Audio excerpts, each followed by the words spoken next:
Aujourd'hui au programme, Bruxelles Airlines annonce la complétude de sa flotte aérienne. Un avion d'United Airlines perd 8000 pieds en moins de 10 minutes. Airbus qui a livré le premier de ses C-295 à l'armée indienne. Qantas qui envisage de retirer ses 380. Une belle commande d'hélicoptères pour Airbus Hélico. Et ATR qui prévoit une flotte de 25 avions en Corée. C'est maintenant, dans le journal de l'aéro.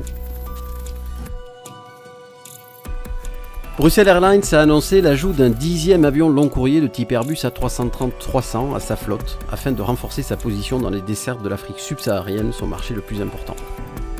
La compagnie aérienne belge est basée à l'aéroport de Bruxelles où elle dessert plus de 120 destinations en Europe, Amérique du Nord, Afrique et Asie. Elle travaille en partage de code avec de nombreuses compagnies aériennes internationales afin d'offrir des destinations supplémentaires à ses passagers. La compagnie est membre de l'Association internationale du transport aérien ainsi que de la Star Alliance. Bruxelles Airlines est issue de la fusion entre SN Bruxelles Airlines, elle-même issue directement de la faillite de la Sabena, et Virgin Express. En 2009, Lufthansa Group achète 45% de Bruxelles Airlines et en septembre 2016, elle annonce le rachat total de la compagnie. L'achat s'est concrétisé en janvier 2017. En 2018, Bruxelles Airlines a transporté environ 10 millions de passagers. La compagnie dispose de 15 Airbus A319, 17 Airbus A320 et à présent de 10 Airbus A330.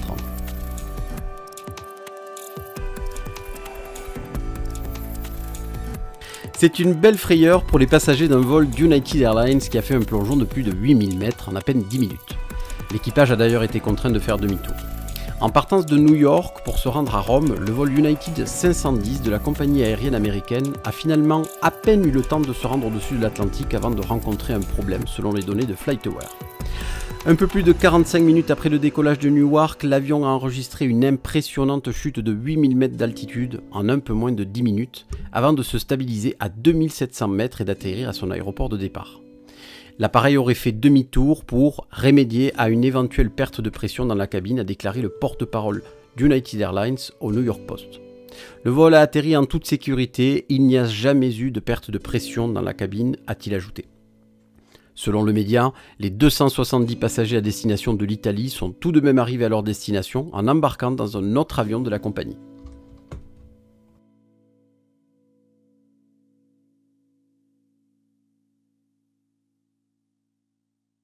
ATR prévoit d'accroître sa présence sur le marché du transport aérien national et international court courrier en Corée, avec pour objectif d'atteindre une flotte intérieure de 25 à 30 ATR 72 au cours des 7 prochaines années.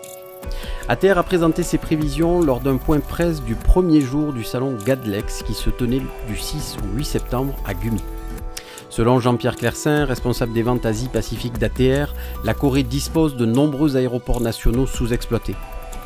ATR y voit donc une occasion de développer des liaisons Est-Ouest afin de permettre aux communautés vivant le long de la côte Est de rejoindre la partie ouest de la Corée. Dans leur configuration 78 sièges, les ATR 72 peuvent décoller et atterrir sur des pistes de 1200 mètres en conditions sèches et humides, selon les règles coréennes, telles que la piste en cours de construction sur l'île d'Uleungdo. Les ATR peuvent ainsi contribuer à offrir une connectivité plus responsable, abordable et pratique, tout en étant rentable même en servant les plus petites communautés. ATR entrevoit aussi un potentiel d'ouverture de nouvelles liaisons court courrier reliant la Corée à la Chine du Nord-Est et au Japon du Sud, ainsi que des services de fret dédiés à ces marchés. Cette conférence de presse s'est tenue quelques jours après l'annonce de la signature de 2 commandes fermes d'ATR 72-600 et de 2 options supplémentaires pour la compagnie Air New Zealand. Air New Zealand exploitera alors la 4e plus grande flotte ATR au monde avec 31 appareils, dont les 2 derniers seront livrés en 2024.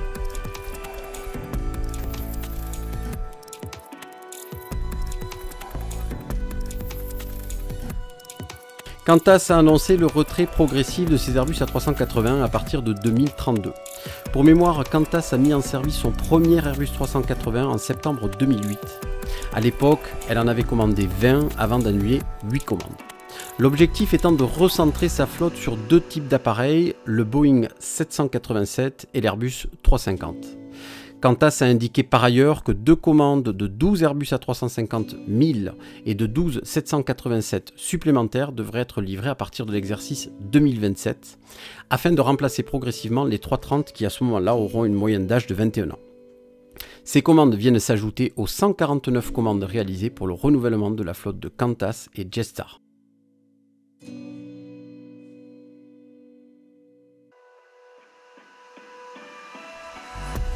Airbus Hélicoptères et PHI Group ont signé un accord cadre comprenant des engagements portant sur 20 hélicoptères supermoyens H175 et 8 H160 pour desservir le marché de l'énergie dans le monde entier, y compris aux États-Unis. Ces 28 hélicoptères de pointe permettront au PHI de mieux répondre aux besoins croissants attendus en matière de transport offshore sur le marché de l'énergie. Ces engagements sont composés de commandes fermes ainsi que d'options d'achat que PHI pourra exercer en cours de son contrat cadre. PHI soutient le secteur de l'énergie depuis 74 ans et exploite aujourd'hui plus de 200 hélicoptères à travers le monde, desservant un certain nombre de marchés, notamment celui de l'énergie et de la médecine aérienne. La flotte Airbus de PHI se compose d'hélicoptères des familles H125, du H135, du H145, du H160 ainsi que du H175 qui étant le dernier ajout. En service depuis 2015, le H175 d'Airbus appartient à la classe des hélicoptères super moyens, alliant long rayon d'action et qualité de vol fluide, ce qui en fait la solution parfaite pour plusieurs profils de mission, notamment le changement d'équipage en mer, les services publics et l'aviation privée et d'affaires. Les 54 H175 actuellement en service cumulent environ 195 000 heures de vol, dont 170 000 pour le secteur de l'énergie. Conçu comme un hélicoptère polyvalent capable d'effectuer un large éventail de missions, le H160 intègre les dernières innovations technologiques d'Airbus. Avec son plan de maintenance léger, le H160 optimise les coûts d'exploitation et offre un nouveau standard en matière de disponibilité. L'hélicoptère est propulsé par deux des derniers moteurs Arano de Safran Moteur d'hélicoptère, offrant une réduction de 15% de la consommation de carburant. Les H175 et H160 sont déjà certifiés pour voler avec jusqu'à 50% de carburant d'aviation durable.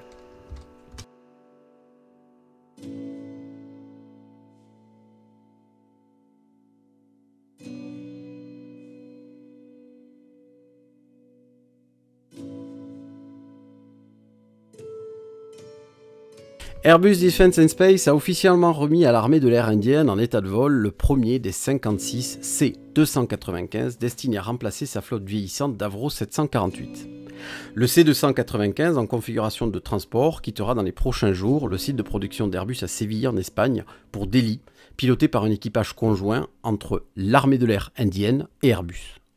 Les 16 premiers C-295 sur les 56 avions commandés seront assemblés sur le site de San Pablo Sur, à Séville, le deuxième avion devant être livré en mai 2024 et les 14 suivants déployés à raison d'un par mois jusqu'en août 2025. Afin de renforcer l'autonomie du secteur de la défense indien, les 40 C-295 restants seront fabriqués et assemblés en partenariat avec Tata Advanced Systems Limited sur une chaîne d'assemblage finale à Vadodara en Inde. Il a été commandé plus de 220 exemplaires et une trentaine de pays, Canada, Indonésie, Égypte, France, disposent d'une flotte de C-295.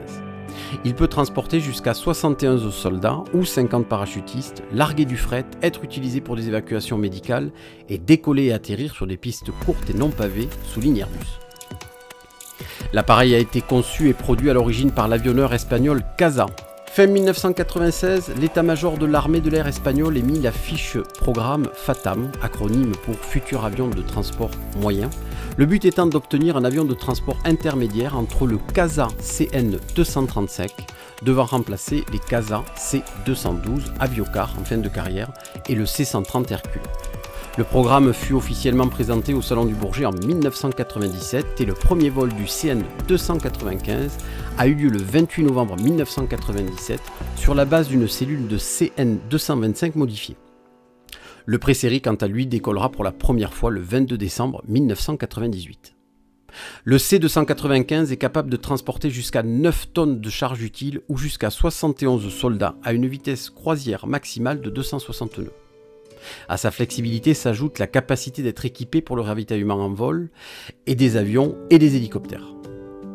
Équipé d'un train d'atterrissage rétractable et doté d'une cabine pressurisée, dégagée de 12,69 mètres de long, le C-295 navigue à des altitudes allant jusqu'à 30 000 pieds, tout en conservant d'excellentes caractéristiques de vol à basse altitude.